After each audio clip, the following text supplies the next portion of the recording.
Vectra B, one of Vauxhall's most misunderstood cars. Launched in late 1995 to replace the company's most popular car ever, the Cavalier, the Vectra was rushed into production to beat the all-conquering Ford Mondeo facelift to market, and it backfired. So the story goes that the engineering department had told sales and marketing that they would be unable to optimise the chassis specs on the new car, having been worked so hard across various projects. They asked for an extra 6 months, they didn't get it, and the early versions of the Vectra suffered from substandard handling, along with a few other build issues such as creaking interior plastics. Now they might have gotten away with it, were it not for one Jeremy Clarkson who roasted the car on Top Gear in a manner anybody had previously seen with a major new car launch, except for maybe the Mark V Escort. The first Vectras weren't bad, but they were nowhere near as good as they should have been, and a host of under-the-skin revisions were brought in for the 1997 model year, with stiffer bushings being just one. Vauxhall did need the Vectra. While the Cavalier had been an enormous success, it had suddenly got very old in the face of the Mondeo, Laguna, Xantier, Carina, and perhaps ominously for cars in this sector, the BMW 3 Series and Mercedes C-Class. Perhaps Vauxhall were too focused on other projects such as the Corsa, Astra and Omega, but the Cavalier really could have done with a more extensive facelift in 1994, receiving the same multi-valve engines as the Astra, but that's another story. One of the Vectra's problems was that it wasn't a Cavalier, with GM rationalising names across Europe. Vauxhall also made some bizarre choices with their trim levels. From launch, the SRI was particularly uninspired, lacking the sport seats, side skirts and other trim that made the Cavalier such an icon. There was also no 2-litre LS from launch, a big fleet seller. It took a while to get going, but the range was continuously updated and greatly improved. The car was a success overall, with over 500,000 sold in the UK. And here's the thing, the Vectra's chassis was state of the art for the time. It was always near the top of the class for motorway refinement, but it took them until the later cars to get the handling locked in. Today in 2023, as we look back, perhaps one of the most interesting footnotes in the Vectra history are the base models. The Vectra B marked the final chapter in Vauxhall producing a genuine base spec family car. The Envoy was available with a 1.6 litre 8-valve engine with 75 horsepower. That in itself was an odd choice, as most rivals had standardised on 16-valve power, and a 1.6 16-valve was available in the LS, or an Envoy eventually if you wanted an automatic gearbox. Primarily built for the fleet market, the car was bereft of most of the luxuries cars in this class came with. There was no 16-valve badge obviously, which was a big thing for some of the fleet drivers. Electric windows, rev counter, air conditioning, you weren't getting any of that here. It didn't even have a sunroof, which the Cavalier Envoy had. You did, however, get remote central locking, a tape player and a height adjustable driver's seat, but that was about it. Vauxhall sold 10,000 pre-facelift models up to 1999, but then just 1,400 of the facelift models from that point onward, a sign of changing times in the market. Vauxhall also sold 1,000 now all but completely forgotten Expression special editions, which are very similar to the Envoy. There are 15 Envoys left on the road today, while there are just 3 Expressions. Now, there's a certain fascination with zero equipment base model cars. Some enthusiasts actively seek them out over more luxurious or sporting variants. The Envoy marked the end of an era, with the designation not even lasting to the end of Vectra B production, being deleted with the second facelift in 2000. With the Vectra sporting a muddied reputation, especially on the early cars, we jumped at the opportunity to check out a true survivor, Sam Allan's 1997 Vectra Envoy, to see what the car is like in its most simple format over 25 years later. Has time been kind to the entry-level Vectra? Well, let's go and find out. Welcome to Once Driven Forever Smitten. We've got something truly unusual for you today. Parked beside my Vectra CDX is another Vectra, but this has to be one of the rarest that was ever made. A true survivor. It's the most base model you can get, a 1.6 8-valve Envoy. They only made these for the sort of first half of the Vectra production run. True base model car, and it's also a local car as well. It's lived in Scotland all its days, and it is owned by Sam. Hey. Now, you might know of Sam's other car. He owns a Mark III Astra Merit, which it won the overall award at Festival of Unexceptional last year, didn't it? Yep, won the first prize. Yeah. Now, while I love my high-spec luxury cars, Sam loves a bit of base model brilliance. So he's had a lot of fun with that Astra. It's absolutely immaculate. And of course, when this came up for sale, if there was anybody that couldn't resist it, it was going to be him. So Sam, tell us a little bit about this Vectra, because I think a lot of people might not even have seen one of these before or know that they made these. Well, I used to see it cutting about locally to me in Leith, and it was a wee old boy used to drive it. Wee old boy, probably well into his 80s, and saw him in Tesco car park about 3 years ago. And I saw the car and I thought, that's not in bad condition. You never really see those Vectras now. No. So I went over to him and complimented his car and said, if you're ever selling it, here's my number. You know, just let me know if you don't mind. And apparently he was over the moon that I'd shown interest in his car. Probably not good. A lot of people showing interest for a base model Vectra, you know? No, well that's it. I mean, outwardly it does look very similar to the LS. The only real difference from the outside is there's no badge on the door. As an Envoy, they didn't even tell you it was an Envoy. Too embarrassed. Yeah, and if you go to the back, there's no badge denoting what engine's in it, because the 1.6 16 valve will tell you that. So that's only two ways you can differentiate this car externally from the much more common LS model is no badge on the side, no engine designation on the boot. So yeah, so the guy was obviously, he was delighted about that. So how long was it before? Well, I got that was in what, late 2020. I got a text from his daughter-in-law a few months ago to say that unfortunately he passed away, and he kept my details, and he said when the time came he really wanted me to have the car. Oh, that's brilliant.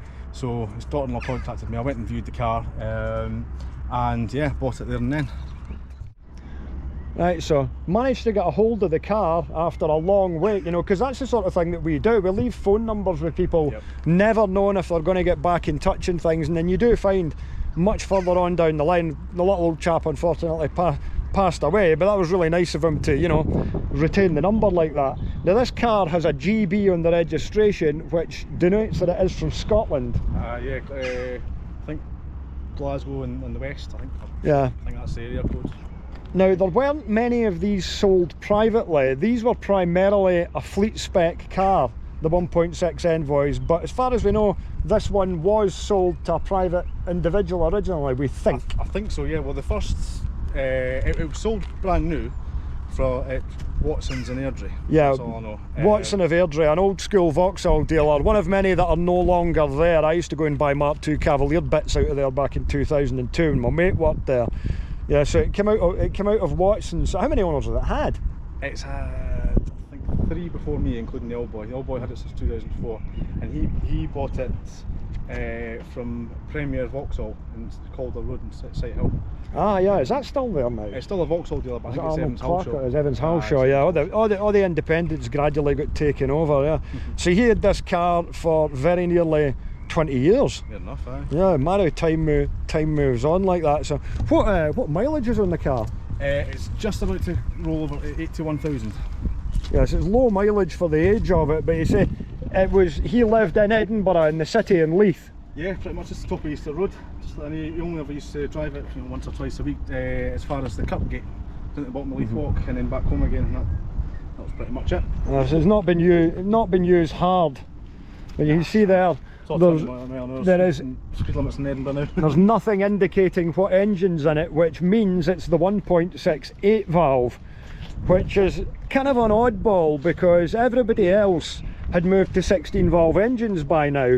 Ford's Mondeo Aspen, which was the equivalent vehicle, had the 16 valve engine, but for some reason with Vauxhall you could get an Envoy with a 16 valve engine, but they must have had some sort of logic to putting the 1.6 8 valve in it. So this is probably the last of the genuine base model cars that Vauxhall built in this size of vehicle, because when you move to the facelift car with the 99 facelift, the LS is the entry-level model, and with the LS you got electric windows, rev counter, adjustable steering column, 16 valve engine, so it's not really base model anymore. But this thing's just fantastic. It's a real bit of sort of British company car history, this. So yeah, let's get a look inside it.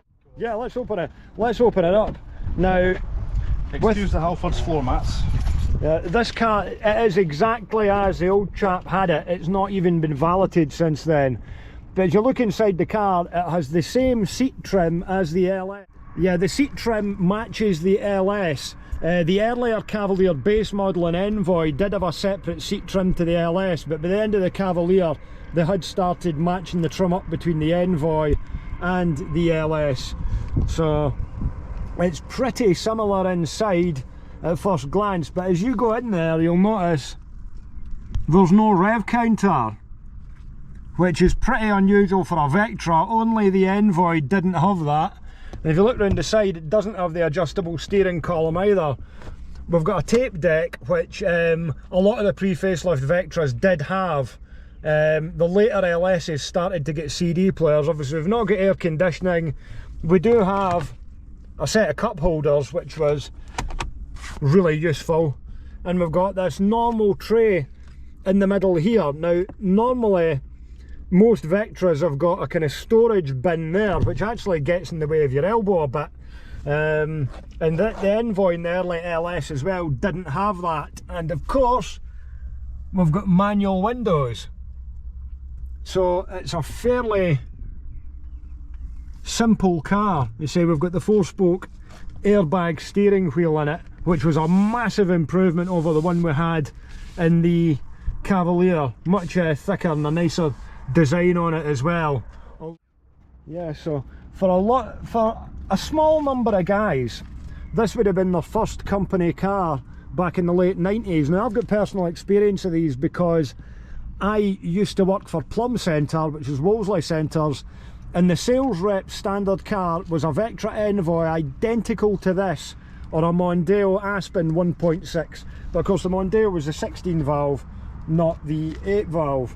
So I do think that the vast majority of the small number of these that were actually made and sold went into fleets. I wonder what guys kind of thought of them as to what they were getting at the time, because, you know, electric windows and a sunroof were quite a big deal. And of course every single Mark III Cavalier apart from the police cars came with a sunroof as standard, which the Vectra didn't get because, you know, air conditioning was starting to come in at the time. One of the advantages of the Vectra over the Cavalier, of course, is it does have superior space in the back of it. We've got the speakers located in there. Right, it's even got little tweeters in there. I wonder if it's got them in it. Let's have a look under the bonnet.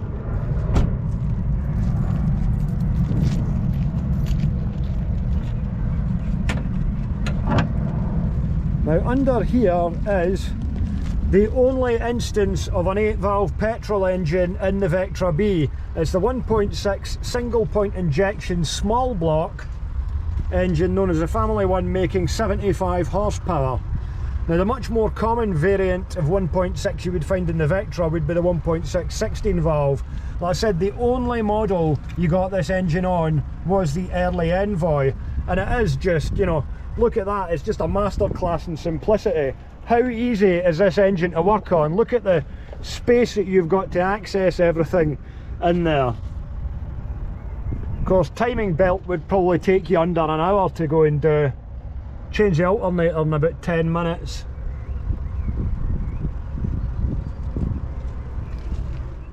Keep this on the left at the top. I like it, but it's just because I'm just trying to free up space for a mould, isn't it? Something else. I'm really stuck in two minds, Oh. Yeah, Sam's really torn between selling this car or keeping it. Maybe going to get something older, because it is, you know, it is a real oddball. But, you know, you might be thinking, oh, 1.6 8 valve is not going to be very good to drive, but you'd be surprised. This actually goes surprisingly well for having 75 horsepower. It doesn't feel painfully slow, like genuinely. Now that's the thing, like that's the thing. Like the old Cavalier 1.4s, they went all right as well. Obviously, if you load them up with like four or five people in them and a load of luggage, it's going to blunt the performance. But these will sit at 70, 80 miles an hour all day long. And I say you can't really get anything cheaper to maintain or run, you know. And I think that was maybe part of the thinking at the time, because in terms of like whole life costs that fleet managers like to talk about, you know, you're not going to get anything cheaper to run over 3 years than one of these. You see down here as well, they came with the 14-inch wheels on them with the 175/70/14 tyres. And I think the Vectra LSs came with slightly larger tyres on them. Because the 1.6 and the 1.8s and the diesels did have 14-inch wheels. If you got the 2 litre latterly, it had 195/65/15s, but I think they had 185/70s on them. I may be wrong on that. So these have got the narrowest tyres, so you could potentially get some really good fuel economy out one of these, but you just know that a lot of the reps and everything would be thrashing these things until they bled. 2 rear tyres on the Astra Merit. Yeah, the 13-inch wheels on the Astra, what are they, like 165/80 or something? 155, I think. 155? I keep Must be 16. I think they're 165. 165, maybe they are. I got 2 tyres fitted for £82. Well, hey, oh, that's all right, fitted these days, because the fitting costs and tyres are quite high. Yeah. We're just having a discussion here as to whether or not he's going to maintain it or save it. So we've been looking on eBay at the price of camshafts and followers, because the cam or one of the followers is a little bit noisy on this engine, which isn't so much down to overall wear, it's down to the fact that it's spent its life doing an awful lot of short journeys. These engines are by and large bulletproof, and you don't get anything like more simple to work on. So you're talking a couple of £100 would get you a camshaft, rockers, set of followers, timing belt, water pump, drive belt, and then it's basically going to be bulletproof. Like the only other things that really go in Vectras are the back rose bushes, which aren't that hard to do either. You can get a set of them for about 20 quid. Yeah, let's fire it up. Yeah, fire it up. So this has got about 80,000 miles on it, which is nothing to one of these engines.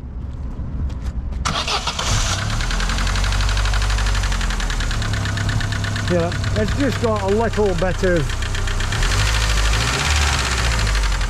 Yeah, we can fix that. Apart from that, it runs sweet as a nut.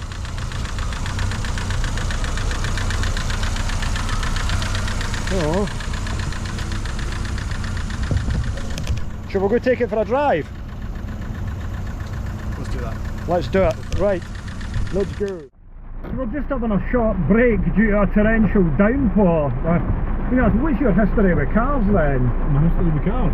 Aye, so how did you come? See, obviously you've got the Astra Merit, but what kind of things have you like owned in the past and things? Have you always had a kind of interest in unusual cars? Well, I've had all sorts, but I've had Fords, Vauxhalls, had a couple of Nissans, Caleb and Micah, a Nissan Sunny Coupe. What else have I had? Honda Accord, mainly unexceptional stuff. I did have a bright green Fiesta Z-Tech S that I call Kermit. They're quite rare now, aren't they? They're well-liked cars, those Z-Tech S's. They were rare to start with because there was only 400 made. Right. And I had it for 3.5 years. I loved it. Yeah, so that's. So what's your daily at the moment then? My driving school car, my Toyota Yaris. Aye, because you're a driving instructor. Aye, yeah. Pounding the streets of Edinburgh. Yep, exactly. So yeah, no, 67 plate Yaris does the job. What miles is on that? What's it on now? About 70. Oh, that's not bad. I thought it might actually have been more. No, that's, I mean, well, that's probably had something to do with COVID. Yeah, aye, right enough, aye. And yeah, for the first 6 months or so, I was just on a trainee badge and all that sort of stuff. So I wasn't doing a lot of lessons back then. Yeah. But I've had it since I was 6 months old, and it's never let me down. Yeah. Now, what about, you've got Instagram account called Old Motors and Old Ricky. Yeah, Old Motors, AULD, Old Motors and Old Ricky. As in the Scottish way of spelling it, you know. Yeah, so tell us a bit about that, because there's all sorts, you've posted all sorts of different vehicles and that over the years. Do you kind of just, are these things that you see when you're driving about Edinburgh and just basically, aye, stop? Is that how it started? It's just my geeky little hobby, just car spotting, just the old classic and retro motors that I see in Edinburgh, just photoing them. Yeah, well, I mean, it's great that a lot of these Instagram accounts exist. That's how I found the Diplomat, was because it was on one of those pages where somebody had posted it. What was the chap's name again? Jude Curry. Jude Curry, Jude Curry's getting a mention here. Yeah, Jude actually explained to me roughly where the car was as well, and of course, you know, if you know the story, we ended up going driving up and down the streets near Sutton, where my office is in London, and found it and ended up buying it. And that's all through car spotting accounts on Instagram. The guys that go about, you know, seeking stuff that's like parked on driveways and things. It's a good thing, because a lot of these cars end up being saved. And so it was time to take the Vectra for a drive to find out if time had been kind to the car, or if in fact it had begun to date somewhat. With 75 horsepower on tap, expectations wouldn't be too high, but I did have relatively positive memories and being quite surprised at how good the car was back when I drove one in round about 2000-2001. So a little bit of context here. It is now 1 week later, because the second GoPro I used for the interior footage in the road test vanished. So at least it's a nicer day now, and I've got my contacts back in. We're back with Sam and the Vectra, and we're going to do a test drive, and just want to go through and have a little look at some of the interior in the car, because it does have some nice elements to it. As you get in the car here, you'll see that the door cards come round and match up with the dash, and this is quite an unusual dash. We've got this big flat shelf along the top. We've got the big air vents sitting there, your multi-function display, and it was quite a unique looking setup from Vauxhall. It was certainly less conservative than the dash that they put into the Mark IV Astra, which came out after this. And overall, I think I quite like it. They did make quite a decent job of the interior overall. So now we are going to go and take it out and have a drive of it. Now, the Vectra was always rated near the top of the class for refinement, for being incredibly quiet. And that is the case across the sort of whole range. With early Cavaliers, they literally had less sound deadening in them. But this has got a nice light gear shift to it. The steering's a big improvement over the Cavalier. It's it's got a nice weight to it when you go into the corners, but it's light for parking. And the ride quality is pretty good in them as well, especially compared to a lot of modern cars where they've got very low profile tyres on them these days. This is running on 175/70s, which I did check and confirm. The 1.8s and the 16 valves with 14-inch wheels at 185s. You can see here, that's us up into 5th gear, 40 miles an hour, just accelerating easy as you would do in normal traffic, and it picks away quite the thing. I mean, you were quite surprised when you drove it as well, eh? Yeah. I mean, it's by no means fast, but it doesn't feel like painfully slow or anything. It keeps up nicely. Yeah, it does what I need it to do. Yeah. Ah, that's it. It's not like some sort of older cars. Like, you can go and look at like the straight diesel Cavaliers or Astras and things, and they could be, you know, hitting a hill with them quite painfully slow, as the expression goes. But on paper, with us having 75 horsepower, and I think the 0 to 60 is listed at like 14.5 seconds, but genuinely, it doesn't feel like that.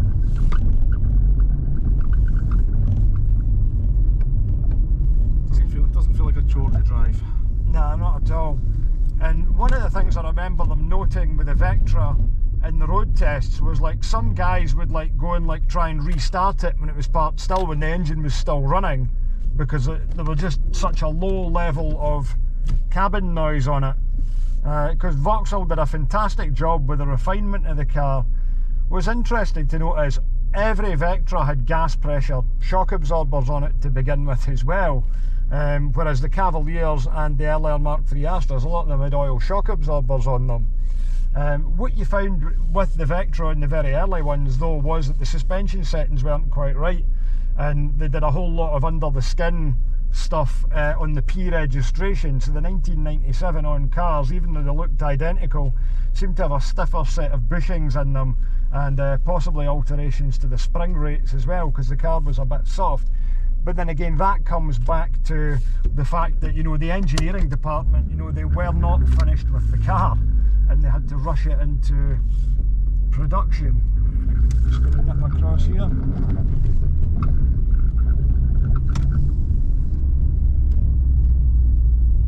Even that, I mean, we know that the camshaft maybe got a bit of wear and it's got a noisy lifter, but you can't actually hear that when you're driving it as normal here. And I always found it, not everybody liked the driving position in the Vectra, but I always liked the fact you could get the driver's seat down nice and low, and well, the seat's fairly firm, which didn't suit everybody. I always liked the standard seats in them.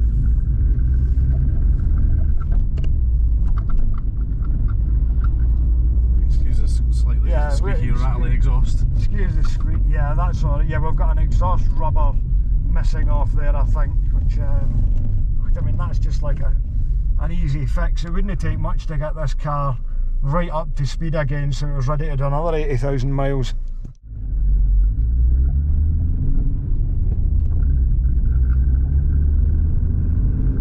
Just pulling away, the good thing about these Vauxhall 8 valve engines is they always had a good level of torque right from low down, so your low and mid-range performance is surprisingly strong, and it means that it's not an engine that you have to wring the life out of to get it to go, and in actual fact that's not benefiting you. You're as well just taking it up to the mid-range and changing up, and it'll scoot along quite the thing. So that's just come up that steep hill there up to 50 miles an hour. This is where the temporary lights were last week, was it not? No, that was at Winchborough that we got stuck, yeah.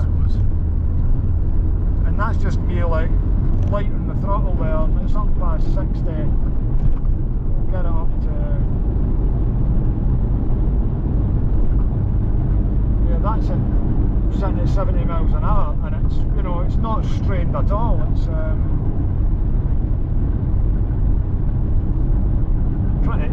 pretty effortless. It's well up to speed with modern traffic, and I find that quite surprising, because I think expectations initially were, you know, pretty low, but it's a car, it's, you know, surprisingly good. These base models are quite fascinating really, because it was right at the end of the era.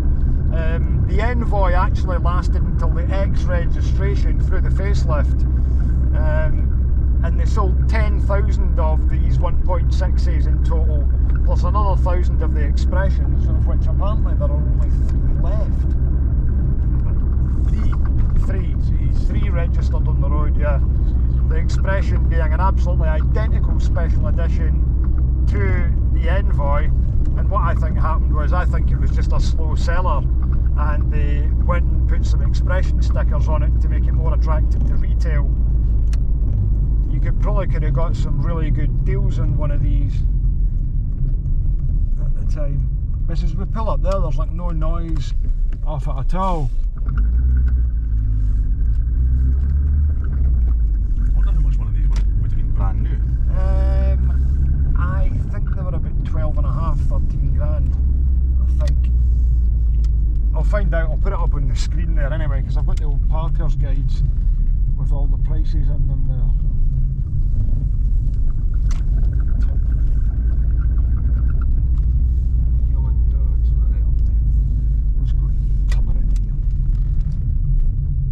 Look, there's a Saab.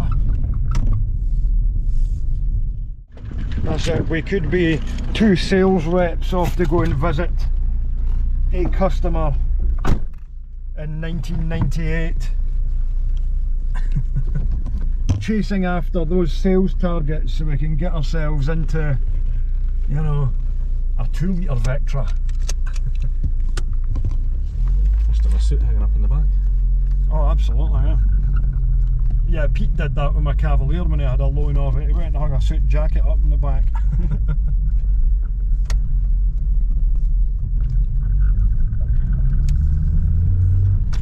It was left, wasn't it? Yeah, we got left in it. Yeah. I remember looking at that dash at the time and thinking, oh, that's pretty futuristic.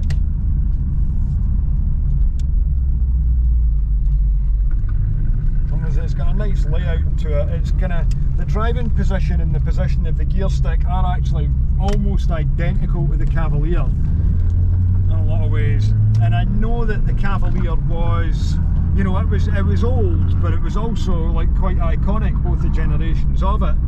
And the curious thing was that the Vectra was criticised for its styling, and I really don't think that was a valid criticism of the car. I think it's nicely put together.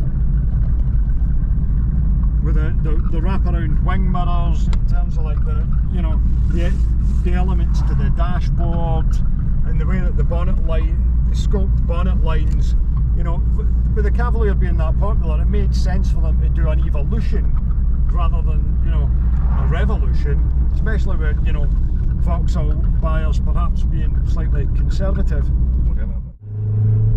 Here we go, we're off. And that's all you need. You just need to go up to 4th gear at like 50 miles an hour and then 60 at 5th, and it just picks away quite the thing. It's got enough about it. If you needed to overtake a bus or a tractor or some OAP dodging about in a Honda Jazz, it's got the ability to do it. And, you know, the fact is, it's just a little single point 1.6 as well. I mean, you'll get excellent fuel economy about one of these. You'll get excellent fuel economy from one of these.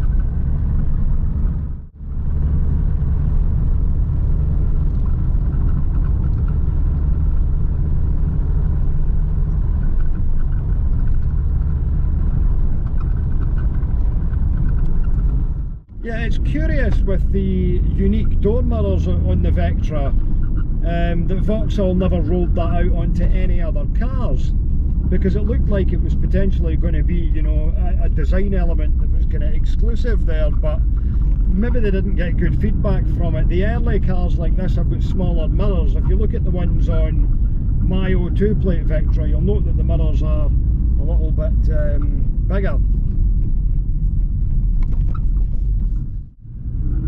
So how do you find this compares to the Astra?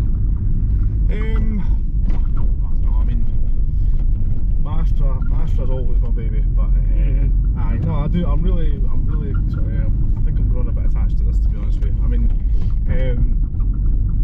yeah, like you say, it's an easy car to live with. You know, I could easily use this as a daily if I wasn't cutting about in a 67 plate Yaris as a driving instructor. But yeah, no, it's quite likeable, you know, because of its because of the simplicity of it. I think that's what kind of makes the car. I don't necessarily think if we were sitting in a 1.6 16 valve LS if it would have the same appeal, and it's kind of a hard thing to sort of nail down. But it's definitely quite likeable. And you know, these early Vectras are, you know, much better than, you know, what some of the stories you heard about them would have indicated. You know, I was thinking about actually doing a video on the whole saga of Jeremy Clarkson and Vectras, because there's 3 separate episodes with that. There's the initial test that he did in 1995, and then there was the time in 2002 where he refused to write an article on the Vectra C, and then the time when he had the Vectra VXR, and they switched all the driver's aids off and like floored it in top gear, making it go and spin its wheels everywhere. Because I don't think the Vectra deserved those criticisms at the time. Maybe it was a bit of an easy target, but I think that time has been kind to them. But there we go. Yeah, this thing zips along. It feels, it's got that kind of responsiveness that the old 1600 carburetted Cavaliers had, which are obviously much lighter cars. But the Vectra doesn't seem affected by that.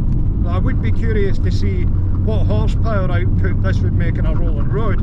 I would suspect it could be nearer sort of 85, 90 than 75, because I've driven 1.6 single point Cavaliers and I don't, you know, it's a much lighter car, but it's not as lively as what this is.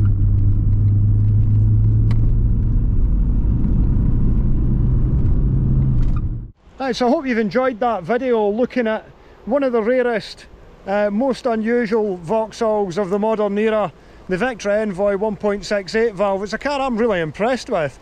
It actually does so many things better than you might think, and it's great to see it's a survivor. Well done, Sam, for saving it. Thanks very much. Thank you very much. Cheers, man. Sound. Right, I'm going to head on up the road now, get this all edited together. Catch you again next time. Cheers.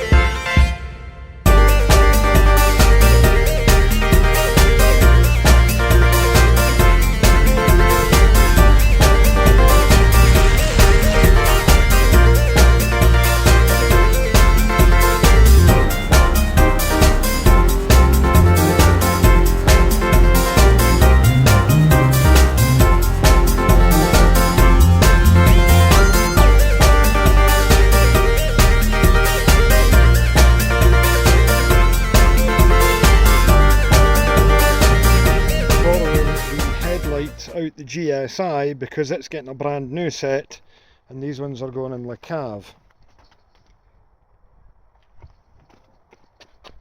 Climbed in an open window. You believe that?